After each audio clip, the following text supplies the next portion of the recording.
Hi friends, welcome to யாஷிகர்.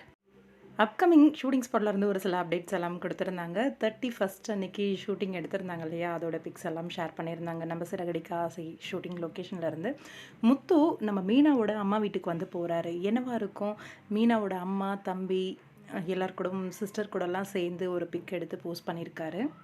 இன்றைக்கி episode ரொம்பவே வருத்தமாக தான் இருந்துச்சு. ஒரு பக்கம் துணியை துவைக்க கொடுக்கும்போது, ஒரு பக்கம் வந்து ரொம்பவே போல்டாக பேசினாங்க மீனா. யார்கிட்டனா ரோகிணி கிட்ட, அவரோட ஷர்ட்டை வந்து நான் துவைக்க மாட்டேன், என்கிட்ட கொடுக்காதீங்க, என்கிட்ட சொல்லாதீங்க அப்படின்னு சொன்னதெல்லாம்.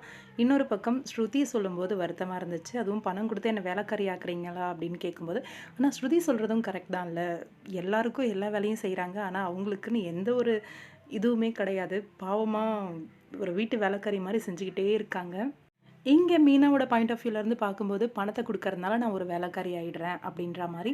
ஆனால் ஸ்ருதியோட பாயிண்ட் ஆஃப் வியூ, என்னோட அக்காவுக்கு நான் செய்கிறேன் அப்படிங்கிற மாதிரி தான் சொல்கிறாங்க.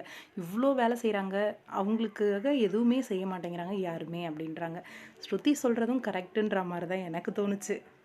அப்கமிங்கில் மீனாவோட கையில் வந்து பூக்கட்டுற கத்திரிக்கோள் வச்சுட்டு கோவில் வாசலில் நிற்கிற மாதிரி இருக்குது. ஒரு வேளை புதுசாக கடை ஏதாவது போட்டிருக்காங்களோ, இல்லை அம்மாவோட கடையில் ஏதாவது ஒர்க் பண்ண போகிறாங்களா என்னன்னு தெரியல அப்கமிங்கில். ஏன்னா முத்து இப்போ ஆல்ரெடியே ரொம்ப கோவப்படுவார். இப்போ மீனாவுக்கு சம்பளத்தை வேற கொடுத்து மீனாவை இந்த மாதிரி பேசினது மறுபடியும் முத்துவால் ஒரு பிரச்சனை வர்றதுக்கான வாய்ப்பு இருக்குது. ரவி பேசினதெல்லாம் நியாயமாக இருந்துச்சு. ஏன் இப்படி பண்ண அப்படின்னு சொல்லி ரவிக்கும் விளக்கம் கொடுக்குறாங்க. ஆனால் அவங்க செஞ்சது தப்பு அப்படின்னாலும் எனக்கு என்னவோ அது தப்பாகவே படலை.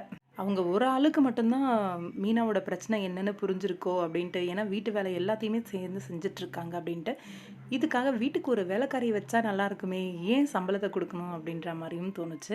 ஏற்கனவே ரவி ஒய்ஃப் மேலே முத்துவுக்கு நல்ல அபிப்பிராயம் கிடையாது. இது வேற நடந்திருக்கு. அப்கமிங்கில் ஒரு பிரச்சனை வந்துருச்சு அப்படின்னு நினைக்கிறேன். பாப்போம், வெயிட் பண்ணி உங்களோட கருத்து என்னன்னு சொல்லுங்கள்.